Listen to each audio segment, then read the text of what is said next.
The next question of lead code biweekly contest 121 is count the number of powerful integers.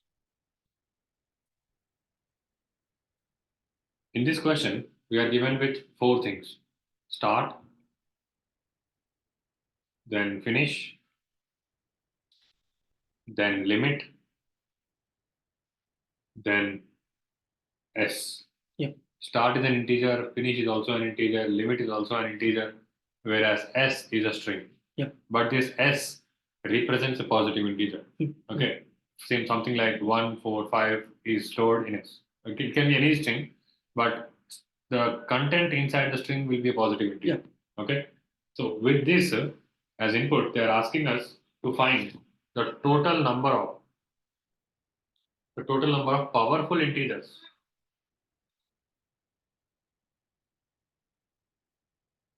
in the range of start to finish.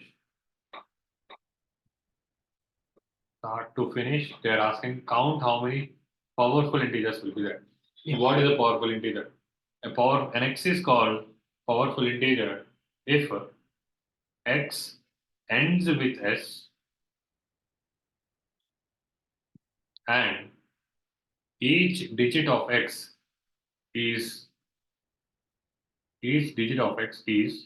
at most equal to limit. Yeah.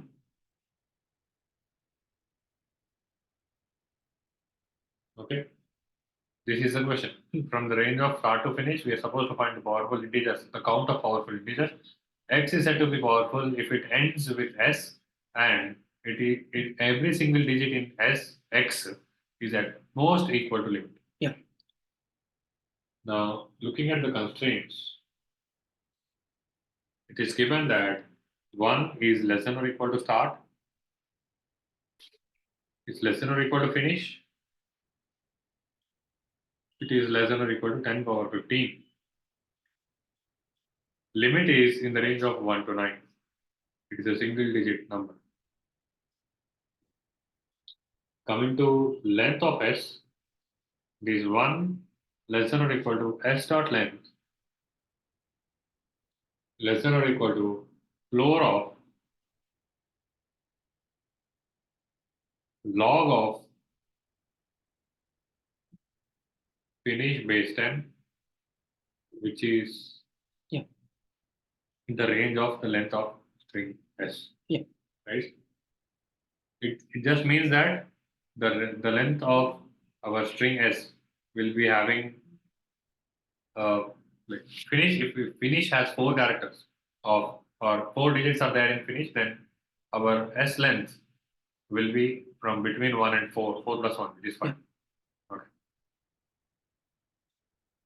And apart from that, it also gives that s only contains numeric digits which are at most limit. Okay, s does not have any character or any digit which is beyond the limit. Yeah. And s does not have leading zeros also. Okay, s does not have leading zeros. Yeah.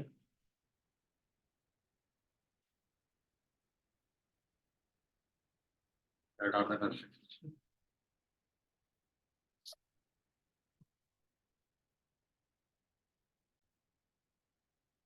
So in this question, the prerequisite is this. You need to know digit DP. So now let's make some observations and let's see how we can apply digit DP. Firstly, we need to find out all powerful numbers in the range start to finish, right? And we already saw what are powerful numbers from the statement. So we can rewrite this as powerful numbers from 0 to finish minus powerful numbers in the range 0 to start minus 100. We can say that this will give us powerful numbers in the range start to finish. Right? So now How now the question is, how do we find out powerful numbers from the range 0 to n? So basically, if we know powerful numbers in the range 0 to finish and 0 to start minus 1, we can just find it out. So for any n, how do we find powerful numbers in the range 0 to n is the question, right? Once we solve that, we can just apply this and solve it. So this is from number theory. We can just reformulate this. Now let's see how we can find answers for how many powerful numbers are there in the range 0 to n. Now basically here n has some digits, right? So firstly, let's handle one thing. For a number to be powerful, we want each digit to be less than or equal to limit, which is already mentioned. This is one criteria. And one more restriction is number should be less than or equal to n, right? And suffix should have s embedded in, right? Suffix of the number, suffix of powerful number should have s at the end. These are the conditions. Now, first basic case that we could handle is if n itself is smaller than the suffix, then we can guarantee that for sure we can't get we can't for sure there won't be any powerful number, right? Because if s itself is greater, s should be some string which should be present in the suffix part, right? But if something which is present in the suffix part of the number itself is greater than n, then we can guarantee that there is no powerful number with this suffix, powerful number which is less than or equal to. So in this case, we can say there are zero. Right? Now, in case if this is not the case, this is not the case, then let's see how we can calculate number of powerful numbers. Number of powerful numbers which are less than or equal to. So for that, let's apply digit dp. So firstly, before applying digit dp, let us assume x has some digits. Let x1, x2, so on till x d1. Let these be the digits of x, digits of n, and let s digits be s1, s2, so on to s d2. Right? And here let's take it as n1, n2, so on. Right? Let these be the digits in the decimal, digits of n, digits of s in decimal representation. Now, can we guarantee that d1 is always greater than or equal to d2? Yes, right? Because we already handled this case. If we handle this, for sure, length of d1 should either be greater or equal to d2. Otherwise, if d2 is greater, then for sure this condition would have been true. So from this, we deduce the digits of every number.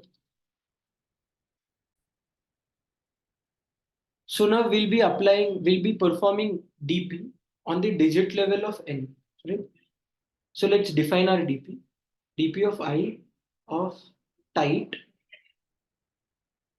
tells us after filling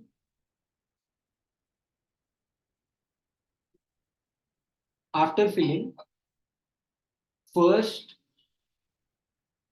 I digits configuration. By configuration, I mean after filling first I digits with valid digits, right? With the valid available digits. How many? Okay. In how many ways can we? Okay. After filling first I digits configuration, in how many ways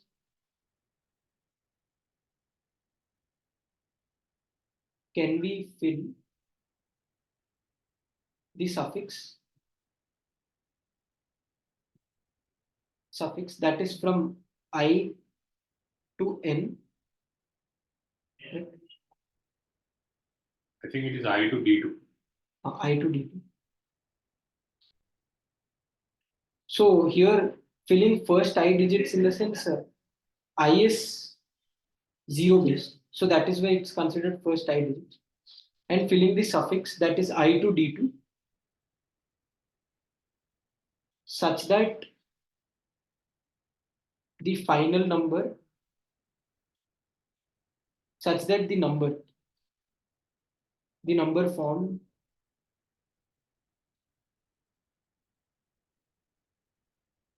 is a powerful number. Right?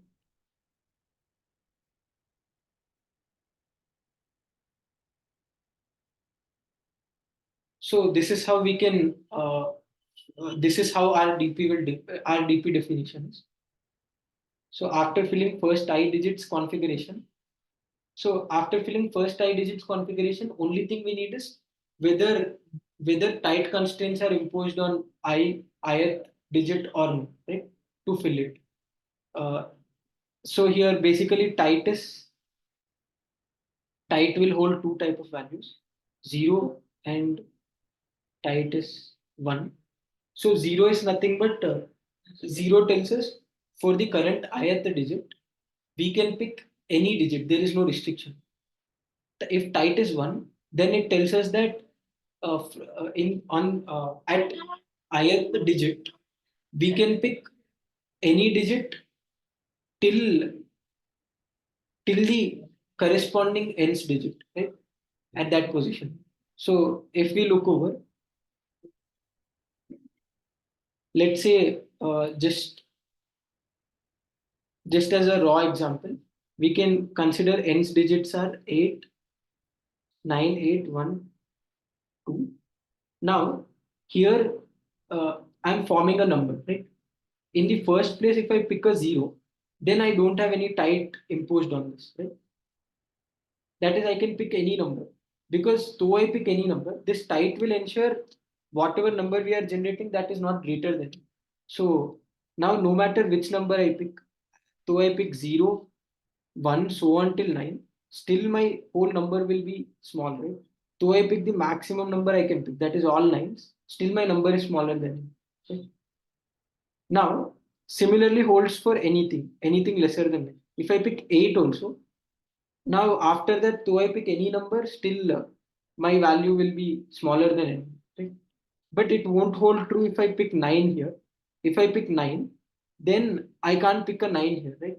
A number greater than the digit, because that will violate the condition where number should be less than n, less than or equal to. So in this case, we make tight as 1. For when we move to this I, we pass tight as 1. That is, it tells us that we can only pick a digit in the range 0 to 8 only. We can't pick a digit greater than it. So here also, if previously we had a tight, and now if we pick a 6, then for this there won't be any tight constraint, right? But in case I pick a 8 over here, then if we look over here, I can only pick a digit less than or equal to 1. If I pick greater, then it makes the number greater than, right? So basically, in simple terms, if we put some prefix part exactly equal to the digits of n, then we can say type should be 1. Otherwise, type should be 0. Because if we put exactly same, then only on the next deciding number, there will be a tight constraint. That is, there will be a restriction that we can't pick digits greater than the corresponding digit in number. Right? Otherwise, there is no restriction. We can put any digit. So this is what tight will tell us. So now we are making transitions recursively. So we are assuming while backtracking we'll be getting our result. So that is why the definition looks like after filling first I digits configuration. In how many ways can we fill the suffix I to D2? This is not D2 actually. This is D1. I to D1, because D1 is the length of our n. which we defined here, I to D1 such that the number formed is a powerful number. How many such ways are there to fill that suffix? That's what it shows.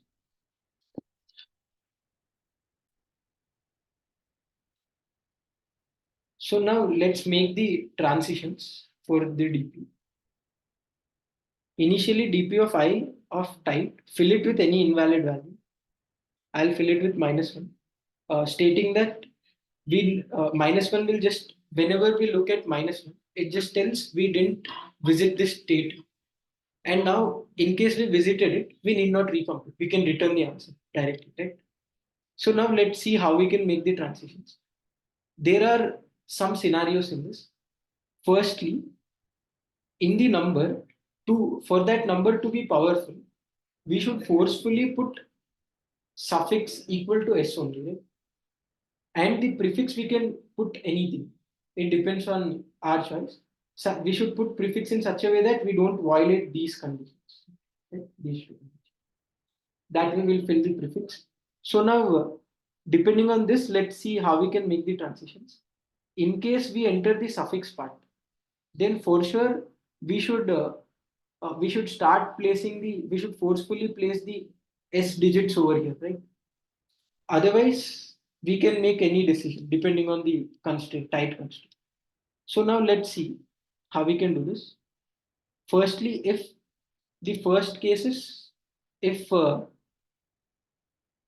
I, so D1 minus I, if this is less than or equal to D2, right? What do this tell us? It says us that we basically we can put, okay, it should be less than or equal. Okay, so this case will tell us that we are at the end of the we are in the suffix part. You are in suffix part. So that means we reached some suffix part where we should for sure forcefully put s on in that part, right?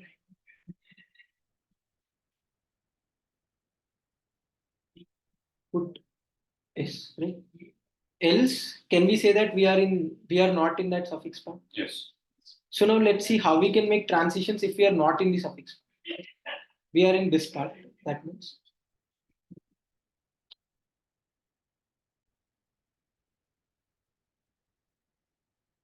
so over here we have some prefix part, right?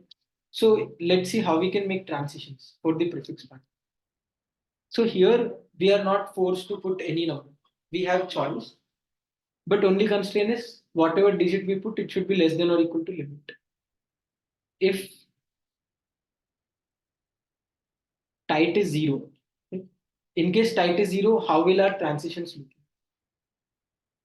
So can I say that we can pick any digit in the range 0 to limit? Right? So our transition will look like, let's say we are making some recursive call, and let this be something like solve of I comma tight, let's say. This is what we have.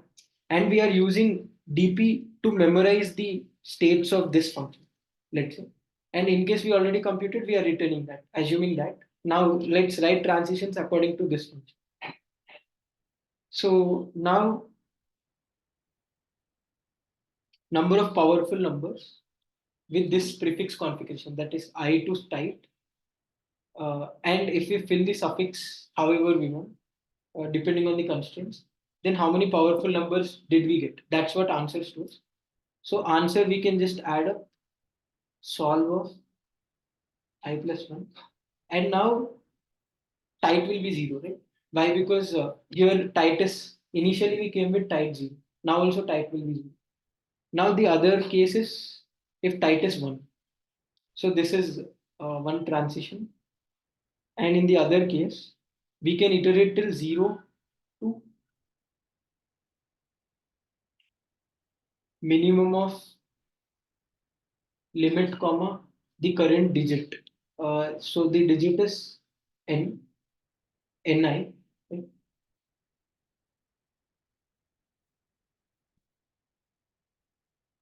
Ni minus, assuming I is 0 plus, and n digits are also 0 based, assuming that. So till here we can iterate, and can I say that in this scenario we are putting a digit in the range 0 to limit or ni minus 1, right? We are not putting till ni.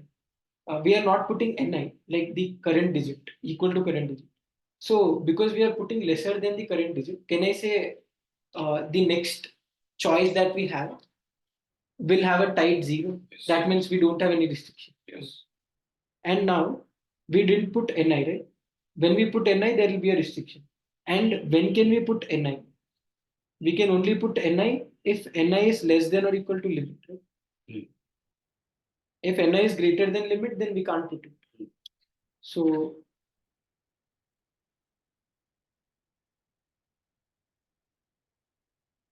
tight is 1, right? Now, why? Because previously we came with tight 1 and now we are putting ni. That means tight will extend being 1. Right? So now this way we can make transitions for the prefix, right? So this is when tight is 1, tight is 0, and these are the choices that we can make. This is when tight is 1, and these are the choices that we can make.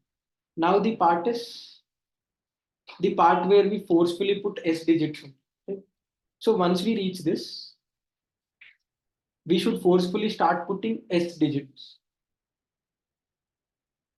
Here also we have two criteria. If tight is, okay, I'll just write this part. I'll just wind up this part. So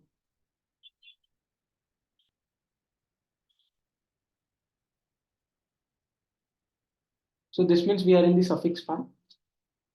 Now here also we have two things. If we come with a tight constraint of 0, that means We have to place the characters. We have to place. We have only one choice first. And do we have any other conditions? We need not check any other things, right?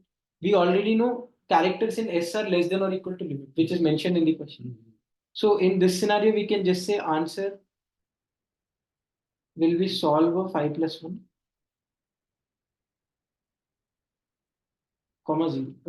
This is nothing but we are picking the digit that is present in S at that position directly. And that is the only choice we have. Else, that means tight is 1, right? If tight is 1, then we can't put some digit which is greater than we can't put some digit which is greater than the corresponding nth digit, right? Yes. So here tight is 1. So if we have only one choice, that is, let's retrieve which digit is that. So in s digits, the digit that the corresponding digit that we need to put will be I minus d2 minus d1 minus d2, right? This is because from I we are just removing the prefix. Then it would just come down to some value in the range 0 to d2, d2 minus 1. So this way we get the digit. If this digit is,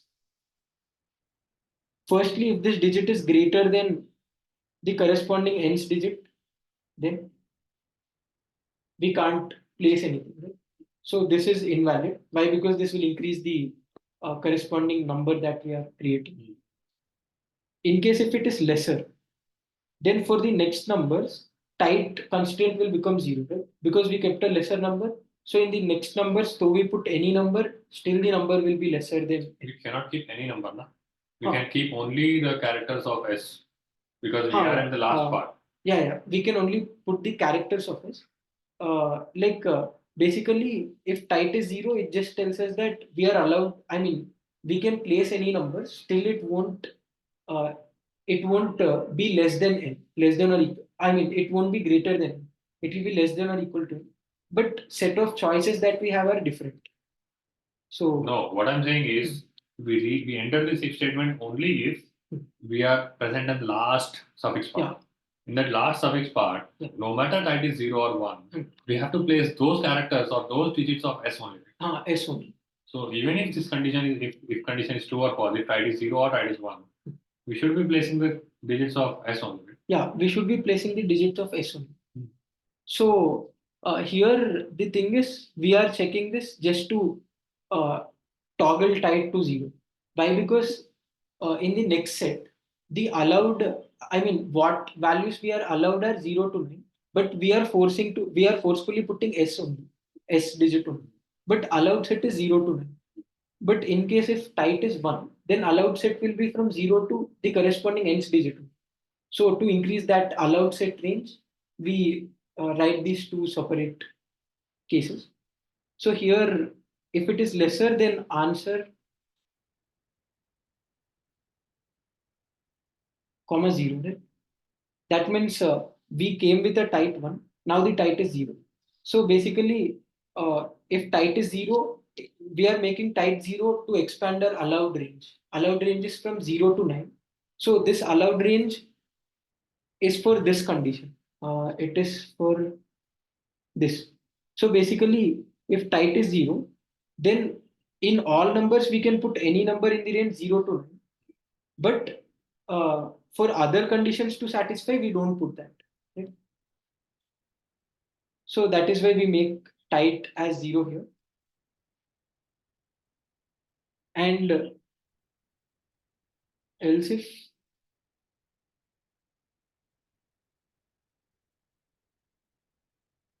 it is perfectly equal to ni, we came with a type 1 and it's perfectly equal to ni. Then we extend with the same type value. Solve 5 plus 1, comma 1. Right? It is extending with the same type value. And if it is greater, we don't do anything because that is an invalid. That is invalid. We can't forcefully put S digit as well there. So this is how the transitions look like. So we can just memorize every state of the function. So this is the prefix configuration, right? We can just memorize its answer is equal to answer.